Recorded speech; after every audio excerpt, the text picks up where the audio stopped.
Por que a apologética é importante? É de vital importância que os cristãos de hoje sejam treinados em apologética. Por quê? Permita-me oferecer 3 razões para isso. 1. Para influenciar a cultura. Todos já ouvimos falar da chamada batalha cultural que acontece hoje na sociedade ocidental. Pode ser que alguns não apreciem essa metáfora militar, mas a verdade é que uma tremenda luta pela alma das pessoas está sendo travada exatamente agora. Esse esforço de guerra não tem matizes somente políticas, traz também em si uma dimensão religiosa e espiritual. Os secularistas têm a tendência de eliminar do mapa a religião da esfera pública. Os chamados novos ateístas, representados por pessoas como Sam Harris, Richard Dawkins e Christopher Hitchens, são ainda mais agressivos. Eles pretendem riscar totalmente do mapa qualquer forma de religião. A sociedade ocidental já se tornou uma sociedade pós-cristã. A crença em um Deus genérico ainda é geral, mas crer em Jesus Cristo hoje é politicamente incorreto. Quantos filmes produzidos por Hollywood retratam cristãos de forma positiva? Em vez disso, quantas vezes já não vimos nesses filmes os cristãos sendo retratados como vilões superficiais, preconceituosos e hipócritas? Como a cultura de hoje vê os cristãos que creem na Bíblia? O quadrinho acima retrata de forma pungente a percepção que a elite cultural da sociedade americana tem hoje dos cristãos. Estranhas curiosidades a serem observadas com espanto por pessoas normais. Mas observe bem, eles também são considerados perigosos. Eles não devem ter acesso a posições de influência na sociedade. Talvez seja por isso que eles não chegam nem mesmo a ser cotados para possíveis cargos. Por que essas considerações acerca da cultura são importantes? Porque nós, cristãos, não podemos apenas seguir a Cristo e ignorar o que acontece na cultura que nos rodeia. Por que apenas não pregamos o Evangelho para esse mundo sombrio às portas da morte? A resposta é porque o Evangelho nunca é ouvido em isolamento.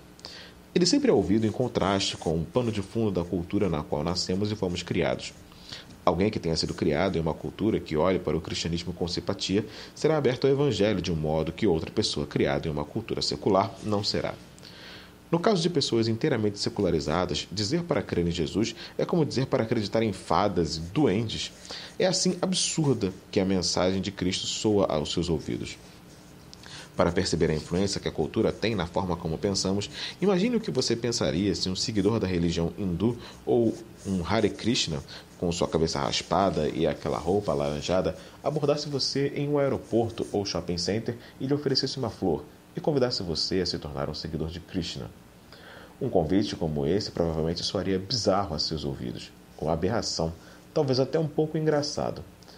Agora pense em como haveria uma reação completamente diferente se essa mesma pessoa abordasse alguém em Delhi, na Índia. Por ter sido criado na Índia, é possível que ele levasse esse convite muito a sério.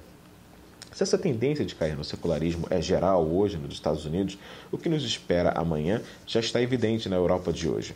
A Europa Ocidental se tornou uma sociedade tão secularizada que é difícil até mesmo ter hoje uma chance justa de ser ouvido. Em consequência disso, missionários precisam trabalhar anos a fio para ganhar meia dúzia de convertidos lá. Depois de ter vivido na Europa por 13 anos em 4 países diferentes, posso dar meu testemunho pessoal do quanto é difícil para as pessoas dali responderem a mensagem de Cristo. Ao falar em universidades por toda a Europa, percebi que a reação dos estudantes era, em geral, de espanto diante do que eu dizia.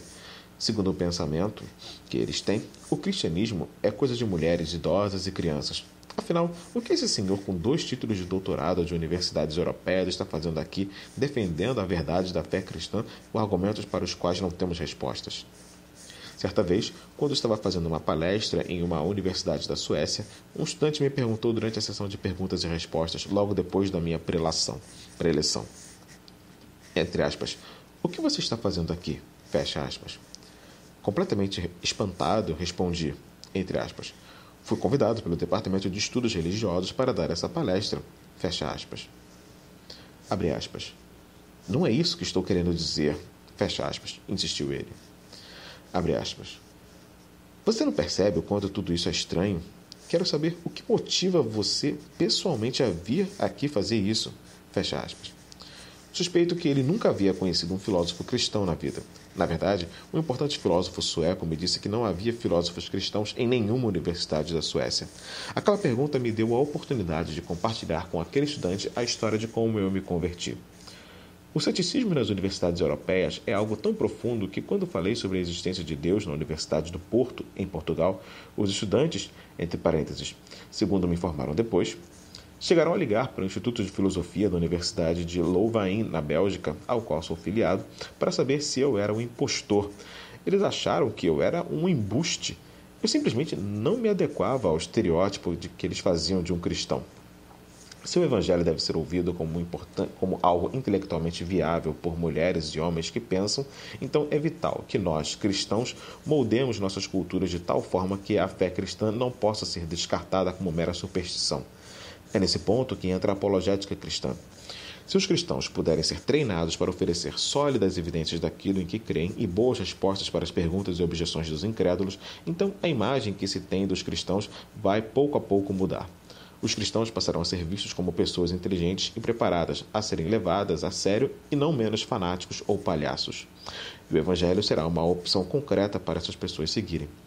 Não estou dizendo com isso que as pessoas se tornarão cristãs por causa dos bons argumentos e evidências. Antes, estou dizendo que os argumentos e evidências ajudarão a criar uma cultura na qual a fé cristã seja vista como algo razoável e ajudarão também a criar um ambiente em que as pessoas estarão abertas ao Evangelho. Portanto, ter uma boa formação em apologética é uma maneira de vital importância de ser sal e luz nas culturas ocidentais de hoje em dia.